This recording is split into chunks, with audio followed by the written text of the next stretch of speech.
Sebanyak 120 petugas dari unsur BPBD Provinsi DKI Jakarta, TNI Polri, dan PT PLN menggelar sidak instalasi listrik di pemukiman padat penduduk di Kelurahan Cengkareng Timur, Kecamatan Cengkareng, Jakarta Barat. Satu persatu instalasi kelistrikan milik warga dan tempat usaha mereka diperiksa kelayakannya oleh petugas. Pemeriksaan ini digelar sebagai langkah antisipasi dan mitigasi bencana kebakaran yang 90% terjadi diakibatkan oleh arus pendek listrik. Dipilihnya Kelurahan Cengkareng Timur pada sidak kali ini, menurut Isnawa selaku Kepala BPBD Provinsi DKI Jakarta, karena lokasi warga ini merupakan salah satu dari 10 kelurahan di DKI Jakarta yang frekuensi angka kebakarannya tertinggi sepanjang tahun 2020 hingga tahun 2023. BPBD mencatat, dari Januari hingga awal September ada sebanyak 400 kasus kebakaran di wilayah DKI Jakarta.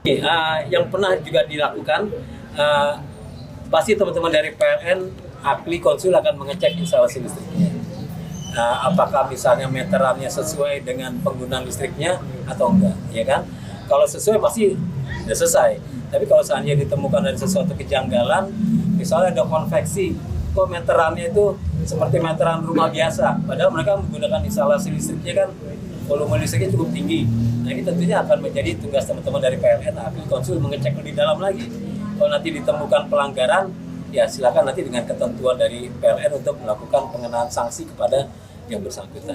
Salah satu yang memicu kebakaran ini di Cengkareng Timur ini salah satunya apakah rumah padat penduduk juga sih Pak? Apa gimana? Yang pasti 90% konsleting arus pendek. Seperti yang pernah saya sampaikan begini. Ilustrasinya bangunan atau rumah di Jakarta itu banyak yang dibangun tahun 70-80 ya, menggunakan mungkin kabel-kabel listrik di tahun itu yang mungkin bebannya tidak sebesar untuk penggunaan listrik sekarang. Dulu mungkin rumah isinya cuma TV, setrika, lampu misalnya sederhana gitu kan. Sekarang kalau kita lihat di kontrakan ini semuanya ada semua, ada laptop, handphonenya 3, kipas angin, kulkas, TV, hair dryer dan lain-lain. Nah itu kalau digunakan bersamaan, tentu saya akan terjadi penggunaan intensitas listrik yang melebihi dari ketentuan.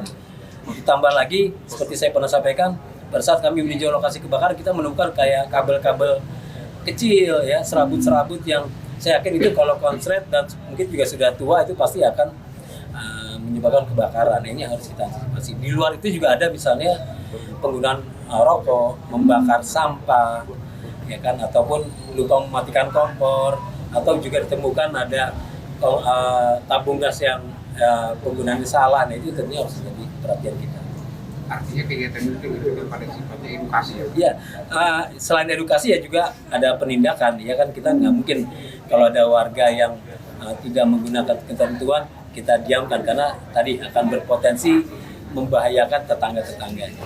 Sanksinya sendiri bagi pelanggar apa? Sanksi nanti mungkin dari PLN ya, boleh nanti bisa menjelaskan, karena memang ada ketentuan misalnya mungkin bayar denda atau instalasi listriknya harus dibenahi, ya tidak hanya sekedar membayar denda, karena kalau instalasinya tidak dibenahi tentunya tadi akan menyimpan potensi bencana. Lebih lanjut, menurut mantan Wakil Wali Kota Jakarta Selatan ini, selain korsleting listrik, kebocoran tabung gas, putung rokok, dan pembakaran sampah menjadi faktor utama lain penyebab terjadinya kebakaran. BPBD juga menghimbau masyarakat untuk mewaspadai musim kemarau yang panas karena berpotensi mempercepat perambatan api. Meski dalam pengecekan ini belum ditemukan adanya kesalahan prosedur kelistrikan, namun sidak ini akan terus dilakukan di lokasi lain yang rawan terjadinya kebakaran. Dari Jakarta, Tim Liputan melaporkan untuk Simpo TV.